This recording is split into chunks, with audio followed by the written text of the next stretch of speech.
Ladies, gentlemen, and the rest of you lot, welcome to ReadWriteMix. Tonight, I'm very pleased to have David Marcus, the president of PayPal. David, come on up.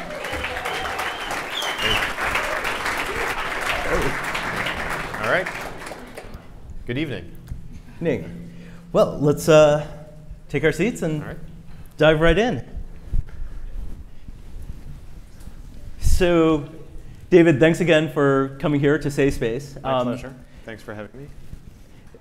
When I first met you, you were a payments entrepreneur, pitching me another payments startup. And I think I gave you that. You were super enthusiastic. Which, that's one way to put it. Anyone remember See2It? Anyone remember Yahoo PayDirect? You know, Wingspan Bank. There were all of these online banks and and peer-to-peer payment startups. And then what was more remarkable about PayPal was that it survived that period and got bought by eBay. Became very, first became very integrated into eBay. Now it feels like PayPal is taking a different course. Obviously, you're still part of eBay Inc., but what percentage of your transactions are even on eBay.com, the eBay marketplace? It's about 30% today. So 70% is off eBay, 30% is on eBay.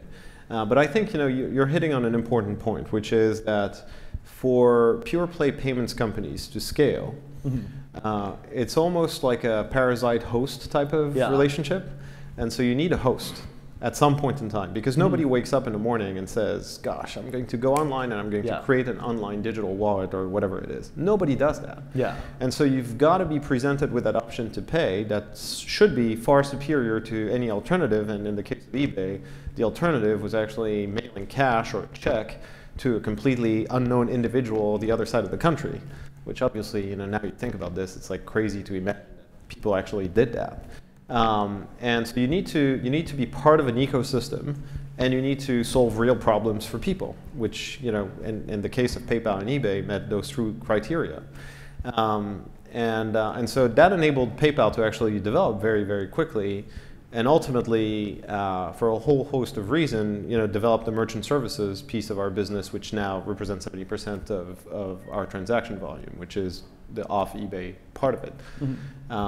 So, again, the ecosystem play is really important. So we were blessed to have this history.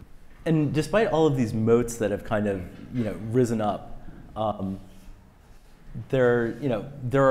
it seems like there are more payment startups than ever. I definitely get pitched by one every week. There's Square, which a lot of people talk about, Braintree, which fewer people talked about, but you guys apparently took notice of. Recently closed that acquisition. Yes.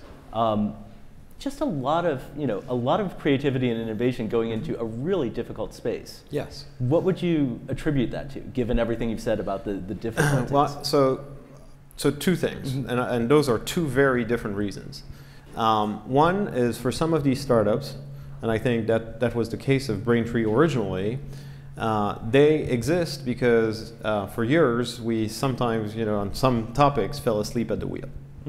And as a result of that, we created a whole bunch of opportunity because we sucked so badly at some of the things we were supposed to be really great at that startups came in and just basically delivered great service and attracted customers, and that's the way free markets and competition should behave. Good news is that I don't think this is the case anymore, and we've taken notice of all of those things we needed to become best in class at, and we're actually committed to being best in class at all of those things that matter. Developers being very, very high up on my agenda, and that's why we put our money where our mouth is, and paid $800 million for Braintree, which is a phenomenal team, phenomenal platform. Much bigger than any of the other players in the market, better technology, a whole core focus on mobile. They jumped on that bandwagon very early on. And so mobile for me, and if you want we can expand on this, but mobile is really the territory that we want to lead and we want to be best in class at across the board. And so for us, it was a no-brainer. And then there are a whole other host of startups that basically start to exist because now you've got more and more connected device, you've got more and more broadband, and traditionally the payments world, both in the physical space and across a whole gamut of places you can buy and shop, is actually still predominantly operated with equipment that's connected to phone lines and all kinds of stuff. So this is a huge opportunity for all kinds of startups to actually disrupt the marketplace. And I think that's great. I think competition is the best thing. It's the best invention because at the end of the day, the customer always wins. They get better services. It forces large companies that become really complacent to actually keep on innovating and reinventing, and I think it's the greatest thing. So I'm all for competition. I always feel like PayPal is trying to trick me. Well, that's over.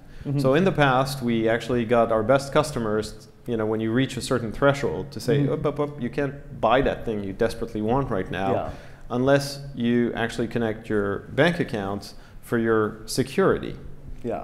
And that's the way we built the business, right? And we have a funding mix advantage at PayPal that built this business. Because the bank account transactions are actually very cheap for you to process. But my point of view on this is that you cannot win over a very long sustained period of time if you don't do what your customers want to do. You can't go against their will. You can't force them, because the day will come where they'll have an opportunity to get some payback for that thing you did to them, and they'll do it. They'll take that chance. And so we stopped doing that about a year ago. So now you don't have to do it. If you don't want to add your bank account, you don't have to. If you want to, you can. And obviously that comes with a cost, but over the long run, I think that offering consumers choice and enabling them to, of course, add their bank account, their debit cards, their credit cards, but also sign up for really flexible credit on our terms, but very consumer-friendly terms that they can click on their mobile phone and get a line of credit, then we'll have the funding mix advantage, but not because we force consumers to do something, but just because we offer them something they really want. And so we started that program that enables small businesses to actually borrow money. And in this specific case, it was a wedding store that sells wedding dresses. And the two things that business actually had was business lending from PayPal and promotional financing for their customers. So on one side of it, and they used PayPal here as a point of sale system. So they were able to actually buy more inventory, so have more models of wedding dresses in their store.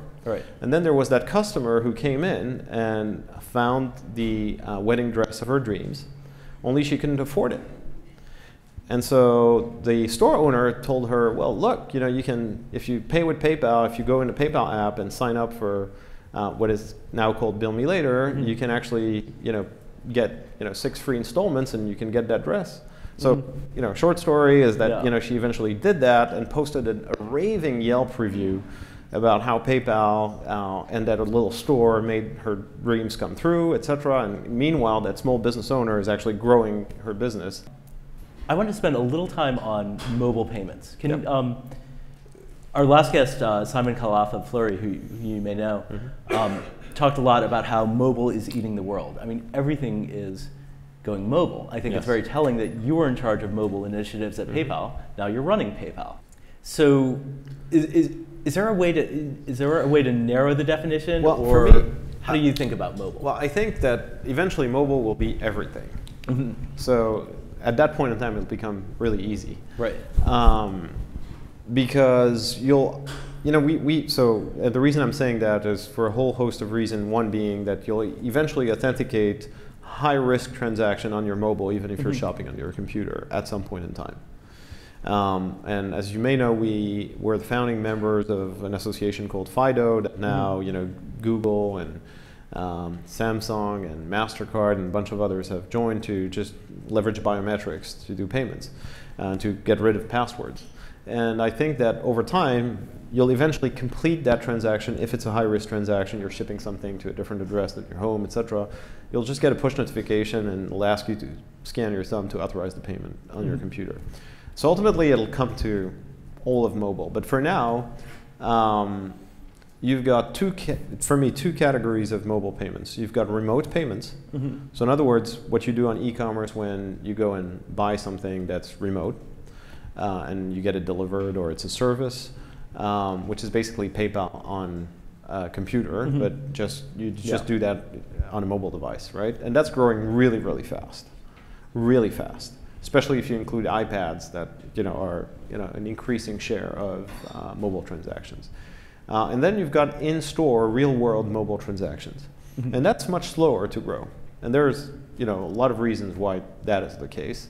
But I feel really optimistic about where that's going to be headed in the next 2-3 years.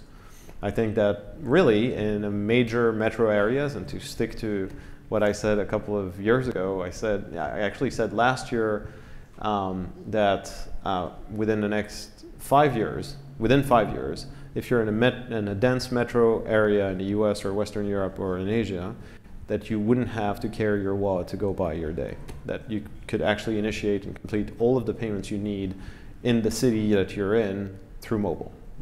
And so that was last year, so now there's 4 years left, right? And I'm still sticking to it. I still think that in cities like New York, San Francisco, all of these places, you just won't need to carry a wallet anymore. Yeah, excellent.